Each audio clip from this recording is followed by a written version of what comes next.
ਸਤਿ ਸ਼੍ਰੀ ਅਕਾਲ ਬੇਟਾ। ਅੱਜ ਜਿਹੜਾ ਅਸੀਂ ਟੌਪਿਕ ਕਰਨ ਜਾ ਰਹੇ ਹਾਂ is very very very important topic. ਬਹੁਤ ਇੰਪੋਰਟੈਂਟ ਥਿਊਰਮ ਹੈ ਪਾਇਥਾਗੋਰਸ ਥਿਊਰਮ। ਟ੍ਰਿਗਨੋਮੈਟਰੀ ਦੇ ਵਿੱਚ ਤੁਸੀਂ 8 9 10 ਹਰ ਜਗ੍ਹਾ ਦੇ ਉੱਤੇ ਪਾਇਥਾਗੋਰਸ ਥਿਊਰਮ ਦਾ ਯੂਜ਼ ਕੀਤਾ ਹੈ। ਅਸੀਂ ਜੋ ਬੇਸਿਕ ਰਿਜ਼ਲਟ ਯੂਜ਼ ਕਰਦੇ ਹਾਂ ਉਹ ਪਾਇਥਾਗੋਰਸ ਥਿਊਰਮ ਦਾ ਰਿਜ਼ਲਟ ਯੂਜ਼ ਕਰਦੇ ਹਾਂ ਕਿ hypotenuse square is equal to base square plus perpendicular square. ਪਰ ਇਸ ਥਿਊਰਮ ਨੂੰ ਪ੍ਰੂਫ ਕੀ ਕਰਦੇ ਹਾਂ? ਐਗਜ਼ਾਮ ਦੇ ਵਿੱਚ ਐਗਜ਼ਾਮੀਨੇਸ਼ਨ ਪੁਆਇੰਟ ਆਫ ਵਿਊ ਦੇ ਨਾਲ ਸਾਡੇ ਕੋਲ ਕਈ ਵਾਰ ਆ ਜਾਂਦਾ state and prove Pythagoras theorem. then we have to write down the statement of the Pythagoras theorem and after that we have to prove that। ਬਿਲਕੁਲ ਅਸੀਂ ਟ੍ਰੈਡੀਸ਼ਨਲ ਵੇ ਜਿਹਨੂੰ ਅਸੀਂ ਕਹਿੰਦੇ ਗਿਵਨ ਟੂ ਪ੍ਰੂਵ ਕੰਸਟਰਕਸ਼ਨ ਔਰ ਪ੍ਰੂਫ ਦੇ ਤਰੀਕੇ ਦੇ ਨਾਲ ਹੀ ਥਿਊਰਮ ਨੂੰ ਸੋਲਵ ਕਰਾਂਗੇ। ਬਹੁਤ ਸਾਰੇ ਤਰੀਕੇ ਨੇ ਇਸ ਥਿਊਰਮ ਨੂੰ ਸੋਲਵ ਕਰਨ ਦੇ, ਲੇਕਿਨ ਅਸੀਂ ਇਸ ਮੈਥਡ ਦੇ ਨਾਲ ਅਸੀਂ ਇਹਨੂੰ ਸੋਲਵ ਕਰਾਂਗੇ। ਪਹਿਲੇ ਸਟੇਟਮੈਂਟ ਦੇਖੀਏ। In a right angle triangle the square of the hypotenuse square of the hypotenuse equal to the sum of the square of the other two sides। दूसरी दो साइडा दे स्क्वायर ਦਾ sum। ਇਹਨੂੰ ਕਿਸੇ ਦੂਸਰੇ ਤਰੀਕੇ ਨਾਲ ਵੀ ਕਈ ਜਗ੍ਹਾ ਦੇ ਉੱਤੇ ਲਿਖਿਆ ਹੋਇਆ ਹੈ। in a right angle triangle the square of the longest side is equal to the sum of the square of the other two sides। because ਇਹ ਸਾਨੂੰ ਪਤਾ ਹੈ ਕਿਸੇ right angle triangle ਦੇ ਵਿੱਚ ਜਿਹੜਾ hypotenuse ਹੁੰਦਾ ਹੈ that is the longest side। Proof देखिए। सब तो पहले गिवन की है। Given A triangle ABC which is right angle at point B, it means AC is our hypotenuse, AB is our base and BC is our perpendicular। Proof की करना है hypotenuse square यानी AC square is equal to base AB square plus perpendicular BC square. Construct की कीता construction दे विच BD perpendicular to AC, एक perpendicular ਅਸੀਂ ਜਿਹੜਾ ਉਹ AC ਦੇ ਉੱਤੇ ਡਰਾ ਕਰ ਲਿਆ। ਪ੍ਰੂਫ ਦੇਖੀਏ। ਦੇਖੋ ਅਸੀਂ ਸਿਮਿਲੈਰਿਟੀਜ਼ ਨੂੰ ਪਹਿਲੇ ਕਰ ਚੁੱਕੇ ਹਾਂ 9th ਕਲਾਸ ਚ। ਅਸੀਂ ਇਸ ਟੌਪਿਕ ਨੂੰ ਸਮਝ ਚੁੱਕੇ ਹਾਂ। ਉਹੀ ਚੀਜ਼ ਅਸੀਂ ਸਿਮਿਲੈਰਿਟੀ ਨੂੰ ਇੱਥੇ ਯੂਜ਼ ਕਰਨਾ ਹੈ।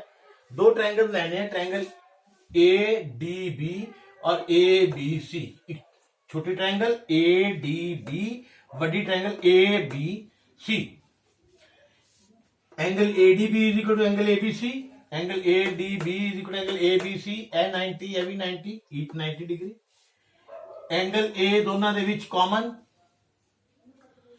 छोटी ट्रायंगल च भी A, बड़ी ट्रायंगल च A common. By a rule of the similarity angle दो एंगल बराबर हो, दोनों ट्रायंगल सिमिलर होंदियां ने। Triangle ADB is similar to triangle ABC।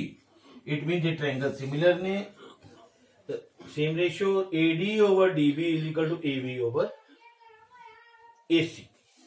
Cross multiply कीता AD into AC is equal to AB square यानी AB square is equal to AC into AD। ए इनू इक्वेशन नंबर ਅਸੀਂ 1 दे दिता। दूसरी तरफ दो ट्रायंगल ਲਈ ਆ उसी तरीके ਨਾਲ एक छोटी ट्रायंगल और एक बड़ी ट्रायंगल। छोटी ट्रायंगल केड़ी ਲਈ है CBD और बड़ी ट्रायंगल केड़ी ਲਈ है CBA। ABC या CBA कोई फर्क नहीं है CBA एंड CDB। फिर उसी तरीके ਦੇ ਨਾਲ देखो angle CBA is equal to CDB, angle C is equal to angle C common दोनों दे विच छोटी और बड़ी ट्रायंगल। फिर similarly by a rule of similarity triangle CBA similar to triangle CDB। दोनों ट्रायंगल सिमिलर हो गया ते BC over AC, BC over AC। छोटी ट्रायंगल दा हाइपोटेन्यूज BC, बड़ी ट्रायंगल दा hypotenuse AC is equal to DC over BC, DC over BC। Cross multiply कीता BC square is equal to AC into DC। Equation number 1 सी AB square is equal to AD into AC, BC square is equal to AC into DC। दोनों को plus कर लिए। Adding first and second AB square plus BC square is equal to AD into AC plus AC into DC। AC common आ गया दोनों दे विच, AD plus DC is equal to AC square, AC square is equal to AB square plus BC square. ਉਹੀ ਅਸੀਂ prove ਕਰਨਾ ਸੀਗਾ। ਇਸ ਤਰੀਕੇ ਨਾਲ बेटा ਪਾਇਥਾਗੋਰਸ ਥਿਊਰਮ ਦਾ ਜਿਹੜਾ ਪ੍ਰੂਵ बहुत सिंपल है। स्टैप वाइज तुसी इहनूं करके देखोगे तुसी इजीली कर सकते हो। दो ट्रायंगलों नूं सिमिलर कीता, छोटी और वड्डी, उस तो बाद दूसरे साइड ते भी छोटी और एक वड्डी ट्रायंगल नूं सिमिलर कीता, दोनों दी रेशियो दे विच उहनां नूं कर लिया BC square AC to DC, इधर आ गया AB square equal to AD into AC plus करता, तुहाडे कोल रिजल्ट आ गया QED। यह जरूर लास्ट ते लिखना है बेटा। हुण असीं करन जा रहे हैं converse of Pythagoras theorem. Pythagoras theorem असीं अगे कर ली। हुण इस तो उलट जिवें पहले तुहानूं दस्सिया सीगा, कन्वर्स मीन कि जो असीं पाइथागोरस थ्योरम च प्रूव कीता है वो इत्थे साडा गिवन है, और जो उत्थे प्रूव करना सीगा वो असीं इत्थे जो असीं गिवन सीगा वो असीं इत्थे प्रूव करना। फॉर एग्जांपल स्टेटमेंट की है, देखिए स्टेटमेंट पहले जिहड़ी इहदी थ्योरम दी, in a triangle if the square of one side is equal to the sum of the square of the other two sides, that is also a type of statement। तुहानूं पिछे भी discuss कीता सीगा मैं जो Pythagoras theorem discuss कीती है। then the angle opposite to the first side is right angle। First side के सामने जिहड़ा एंगल है ए राइट एंगल प्रूव करना। इट मीन कि यही प्रूव करना है कि ABC is the right angle triangle. फिर उसी तरीके ना given a triangle ABC such that AC square is equal to AB square plus BC square, that is given to us। To prove की करना है angle B is 90 degree. Construction की कीता, draw a triangle DEF where DE is equal to AB, BC is equal to EF and angle E is equal to 90 degree. यही construction कर ली, proof किया। देखो प्रूफ दे विच triangle DEF is a right angle, DEF right angle है, ठीक है। It mean right angle triangle है तो पाइथागोरस थ्योरम पता है कि square of the two side equal to the square of the longest side, या जिन्होंने ਅਸੀਂ ਕਹਿੰਦੇ ਆ हाइपोटेन्यूज, यानी EF square plus DE square is equal to DF square by Pythagoras theorem. But DE ਅਸੀਂ ਕਿਹਦੇ ਬਰਾਬਰ ਮੰਨਿਆ ਸੀ? AB ਦੇ। BC ਕਿਹਦੇ ਬਰਾਬਰ ਮੰਨਿਆ ਸੀਗਾ? EF ਦੇ।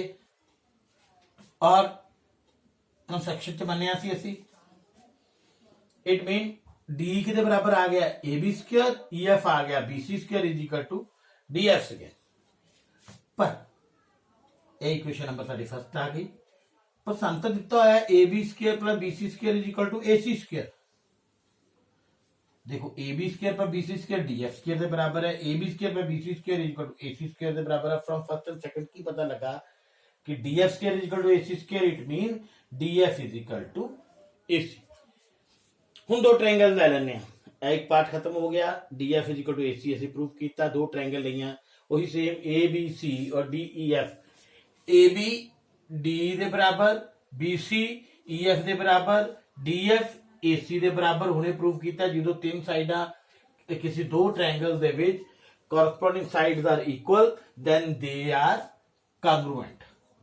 ਇਹ congruency ਦਾ ਨਿਸ਼ਾਨ ਹੈ ਬੇਟਾ। Triangle ABC congruent to triangle DEF। ਜਦੋਂ ਦੋ ਟ੍ਰਾਇੰਗਲ congruent ਹੋ ਜਾਂਦੀਆਂ ਨੇ ਉਹਨਾਂ ਦੇ ਐਂਗਲਸ ਵੀ ਬਰਾਬਰ ਹੁੰਦੇ ਨੇ, ਅਸੀਂ ਕਹਿ ਸਕਦੇ ਹਾਂ angle B is equal to angle ECPCT भी लिख देने, congruent part of the congruent triangle। Angle B के बराबर आ गया 90 डिग्री ते, यही तो प्रूव करना सी असीं। Therefore triangle ABC the right angle triangle, the theorem is proved QED। बेटा इस तरीके दे नाल साडा पाइथागोरस थ्योरम और ਉਹਦਾ कन्वर्स भी जिहड़ा है वो कंप्लीट हो गया। ਇਹਦੀ ਜ਼ਰੂਰ 2-3 ਵਾਰ ਵੀਡੀਓਜ਼ ਨੂੰ ਦੇਖਣਾ, ਧਿਆਨ ਨਾਲ ਆਪਣੀ ਕਾਪੀ ਦੇ ਉੱਤੇ ਉਸ ਪ੍ਰੂਫ ਨੂੰ ਕਰਨ ਦੀ ਕੋਸ਼ਿਸ਼ ਕਰਨਾ। ਬਹੁਤ ਸਿੰਪਲ ਹੈ। ਔਰ ਸਾਡਾ ਜਿਹੜਾ YouTube ਚੈਨਲ ਹੈ ਮੈਥਸ ਵਰਲਡ ਰਾਜਵਿੰਦਰ ਸਿੰਘ, ਇਹਨੂੰ ਸਬਸਕ੍ਰਾਈਬ ਕਰੋ। ਥੈਂਕ ਯੂ ਬੇਟਾ।